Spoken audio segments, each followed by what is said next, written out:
Radio Publique Africaine.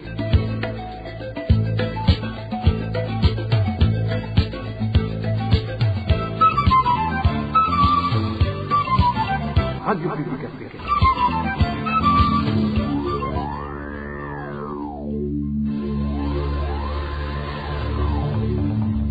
C'est le moment de suivre le journal parlé en français.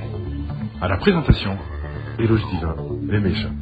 Merci d'écouter la radio publique africaine. Bonsoir et bienvenue dans le journal de ce 7 février 2025, dont voici les grands titres.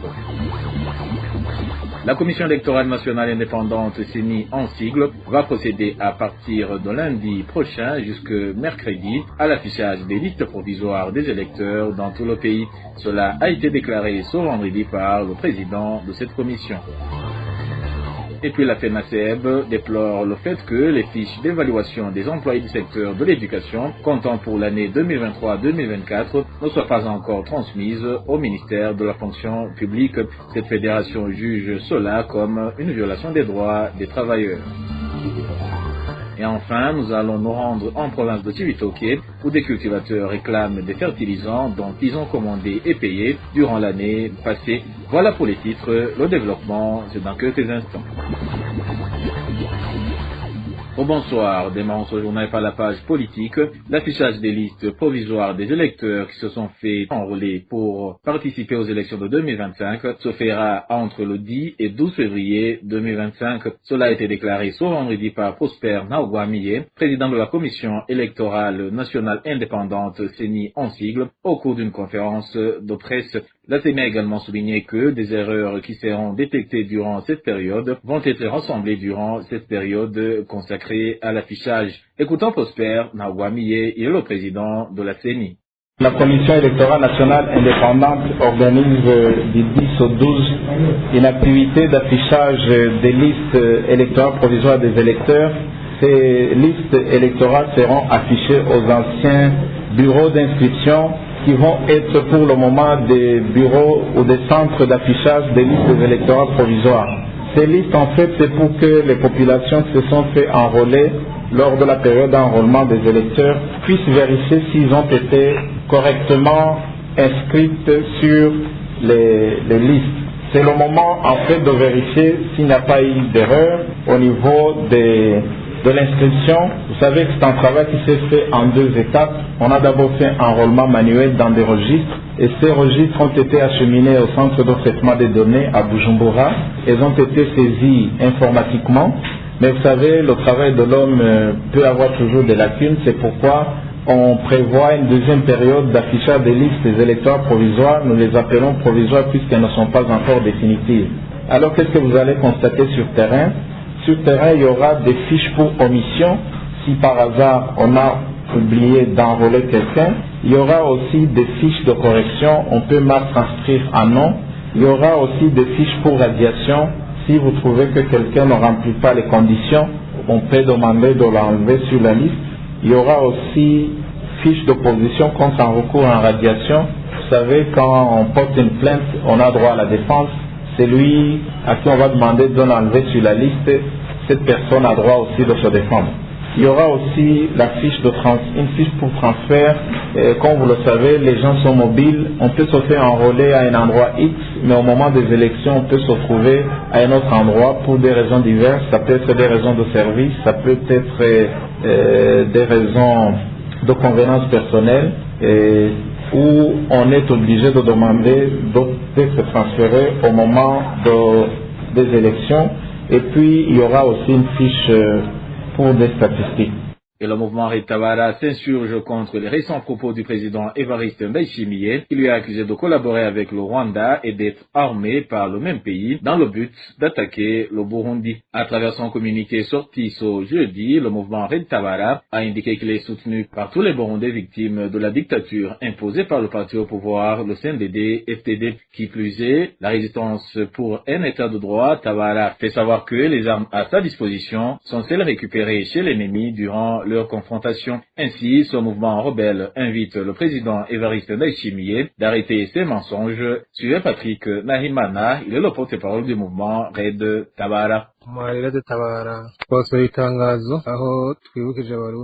mouvement Red Tabara a publié un communiqué ce jeudi dernier. Dans son communiqué, nous avons rappelé les Burundais et la communauté internationale que personne ne devrait croire aux mensonges du président Evariste Ndayishimiye. Aujourd'hui, tout le corps diplomatique se trouvant au Burundi est au courant que c'est la violation de l'accord d'Arusha, violation de la Constitution depuis 2015, de même que la dictature, la torture, les perquisitions et l'injustice envers la population qui sont le nœud des problèmes du Burundi, sans oublier en même temps les conséquences que cette mauvaise gouvernance a causées dans la région. Vous savez bien que certains membres de ce corps diplomatique étaient des parrains de ces accords d'Arusha initiés par le président Mwalimu Julius Nyerere et Nelson Mandela. Nous voulions vous rappeler que ça fait quelques jours que nos vaillants soldats sont en guerre contre un groupe de plus de 3200 militaires burundais qui sont mis ensemble pour nous combattre en collaboration avec les Imbonerakure, les FDLR, les FLN et les Wazalendo. Toutes ces personnes partagent l'idée de la haine ethnique. Nous voulions informer les Burundais et la communauté internationale que le mouvement Red Tabara est constitué par les Burundais de toutes les ethnies, victimes des crises et la mauvaise gouvernance du parti CNDD-FDD. Nos soldats se battent pour un état de droit, la dignité et la vie humaine.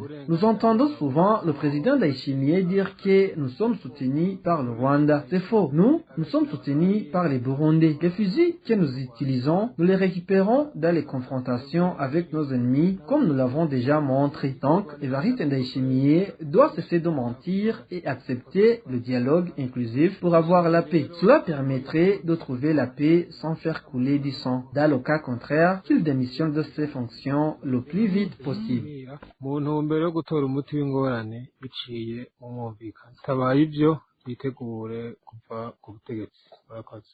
Le président Evariste Ndayishimiye avait accusé le Rwanda en date du 31 janvier 2025 d'être complice des mouvements rebelles se trouvant à l'est du Congo et d'armer les jeunes réfugiés burundais qui se préparent pour attaquer le Burundi. C'était lors des échanges de vœux avec les diplomates accrédités au Burundi. Et la Fédération nationale des syndicats du secteur de la santé, FNSS en sigle, demande au gouvernement la libération immédiate et sans condition des 5 médecins et savants emprisonnés après avoir été accusés d'atteinte à la sécurité intérieure de l'État. Dans un communiqué sorti par cette fédération ce 5 février 2025, elle fait savoir que les accusations contre ces médecins sont infondées, car pour elle, demander que le salaire soit revu à la hausse ne constitue pas une infraction. Ainsi, cette fédération appelle tous les médecins à la solidarité et de soutenir leurs collègues au lieu d'être submergés par la peur. Clovis Nyonzima nous en dit plus.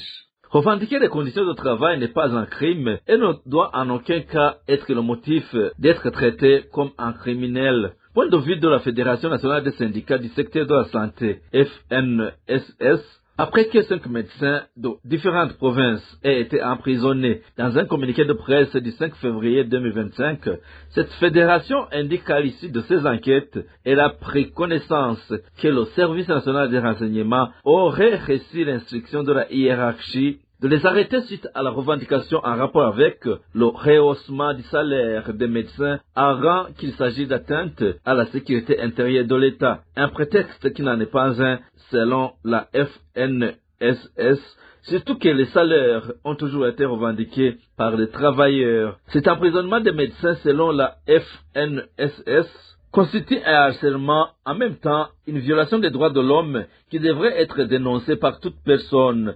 C'est aussi un emprisonnement abusif, surtout que ces médecins n'ont jamais refusé aucune convocation. De tout ce qui précède, la Fédération nationale des syndicats du secteur de la santé, FNSS, demande au gouvernement de libérer sans condition les médecins emprisonnés dans la mesure où ils n'ont commis aucune infraction. La FNSS demande au ministère de la Santé publique et de la lutte contre le sida de privilégier la politique de dialogue qui favorise la compréhension mutuelle et la résolution des conflits de manière pacifique. La FNSS termine en appelant tous les médecins à la solidarité pour soutenir leurs collègues au lieu de céder à la peur et au gouvernement de privilégier le dialogue au lieu de faire recours à la force. Poursuivons ce journal par la page gouvernance, les fiches d'évaluation de performance des fonctionnaires du secteur de l'éducation comptant pour l'année 2023-2024 qui s'est achevée fin juin 2024 n'ont pas encore été transmises au ministère de la fonction publique. Déclaration faite par la Fédération nationale des syndicats du secteur de l'éducation au Burundi, FENASEB. Cette fédération déplore le fait que ces fiches ne soient pas encore transmises et juge cela comme une violation des droits des travailleurs. Écoutons Antoine Manouma, il est le président de la FENASEB. Au sein de la Fédération nationale des syndicats du secteur de l'enseignement et de l'éducation du Burundi, FENASEB, nous sommes étonnés du retard enregistré dans la transmission au ministère de la fonction publique des fiches d'évaluation de l'année 2023-2024, clôturée le 30 avril 2024. L'évaluation des performances pour l'année 2023-2024 a été marquée par les désordres dans le secteur de l'éducation, car les chefs de service n'ont pas respecté la loi en la matière. En nous référant à la loi numéro 1/03 du 8 février 2023, la période à prendre en considération pour évaluer les performances d'un fonctionnaire de l'État débute le 1er mai de l'année et se termine le 30 avril de l'année suivante. Depuis le 1er mai jusqu'au 30 juin de l'année, c'est la période d'évaluation des performances. À la fin de cette période, les chefs supérieurs et hiérarchiques remettent aux fonctionnaires les fiches d'évaluation des performances et transmettent les copies au ministère de l'Éducation et au ministère ayant la fonction publique dans ses attributions. Les avantages liés à l'évaluation sont pris en compte à partir du 1er juillet. La FENASEB indique également qu'elle trouve que le ministère de l'Éducation pénalise ses employés, surtout que ces retards de transmission des dites fiches empêchent que ces employés obtiennent des indemnités données compte tenu des notes inscrites sur les fiches. Encore une fois, Antoine Manouma. Dans la lettre du 4 février 2025, que le ministre ayant la fonction publique a adressé à ses collègues, il a indiqué que les fiches d'évaluation des performances des fonctionnaires à sa disposition ne dépassent pas 50% de celles attendues. Autrement dit, l'année 2024-2025 va bientôt prendre fin sans que les fiches de performance de l'année écoulée soient valorisées. Et la responsabilité première revient au ministère sectoriel, en commençant par les chefs de services.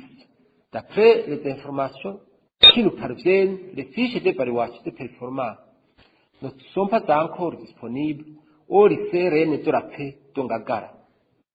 Nous demandons que cette question soit vidée dans les meilleurs délais par les autorités du ministère de l'Éducation conjointement avec celles du ministère de la fonction publique. La rédaction de la RPA n'a pas réussi à joindre les ministres de l'Éducation et de la fonction publique pour recueillir leurs réactions. RPA. Et les cultivateurs du riz de la commune El Gombo en province de Chibitoke demandent au gouvernement de leur fournir les fertilisants FOMI dont ils ont déjà payé l'argent depuis l'année dernière mais qu'ils ont attendu en vain. Ces cultivateurs disent qu'ils sont attristés par cette situation car leurs champs de riz sont en train de sécher alors qu'ils sont leur seule source de survie. C'est au moment où ils révèlent qu'ils n'ont pas de moyens financiers pour se procurer de ces fertilisants vendus à des prix exorbitants sur le marché noir. Les détails avec Nadège Irakodze. Les cultivateurs de riz, qui sont membres de différentes coopératives en commune Lugombo de la province de Chibitoke, sont dans la désolation totale parce que leurs champs de riz sont en train de se détériorer devant leurs yeux sans pouvoir rien faire car ils n'ont pas été approvisionnés en fertilisants fabriqués par la société FOMI alors qu'ils ont déjà payé en totalité l'argent depuis l'année dernière 2024. Actuellement, ces cultivateurs se posent des questions qui restent sans réponse car ils sont en train de leur demander de payer d'autres sommes d'argent pour l'achat d'autres fertilisants alors qu'ils n'ont pas encore eu la première commande de fertilisants. Puisque nous avons payé tout l'argent pour avoir ces fertilisants, mais que jusqu'à présent nous n'avons pas encore reçu ces fertilisants et que récemment ils nous ont encore dit de nous faire enregistrer et de payer les avances, ils se préparent actuellement pour nous dire de payer le dernier paiement pour qu'ils nous donnent des jetons qui s'ajoutent aux premiers qui vont nous servir ces fertilisants puisque nos champs de riz sont devenus tout rouges suite au manque de fertilisants. Je propose que vous puissiez nous fournir la première commande de fertilisants pour en mettre dans les champs et que la dernière commande nous parvienne après.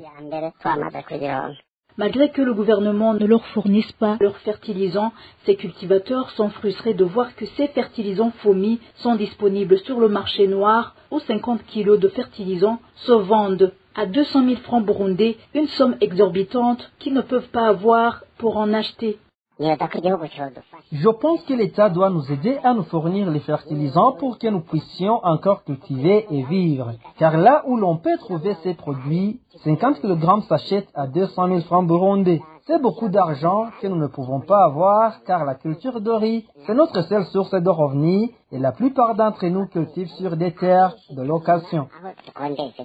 Ces cultivateurs de riz de la commune Rugombo demandent au gouvernement de se ressaisir et de leur fournir dans l'immédiat ces fertilisants puisque eux et leurs familles ne dépendent que seulement de la culture de riz pour vivre. Actualité sportive pour terminer ce journal, l'équipe nationale féminine de basketball a encore une fois décroché une défaite ce jeudi au cours d'un match qu'il a opposé avec l'équipe nationale ougandaise dans les éliminatoires comptant pour l'Afrobasket 2025. Les Hirondelles ont été battus sur un score de 66 points contre 30. Il s'agit d'une troisième défaite décrochée dans cette compétition qui se déroule en Égypte. Au cours de ces deux premiers matchs, le Burundi avait été battu par l'Égypte et le Kenya. Et voilà, chers auditeurs de la radio publique africaine, c'est par cette brève sportive que le journal de ce 7 février 2025 se termine. Merci pour votre écoute et je remercie également mes collègues de la rédaction et de la technique pour leur parfaite collaboration. Au micro, vous étiez avec Éloge Divin Remecha. Je vous souhaite un bon début du week-end.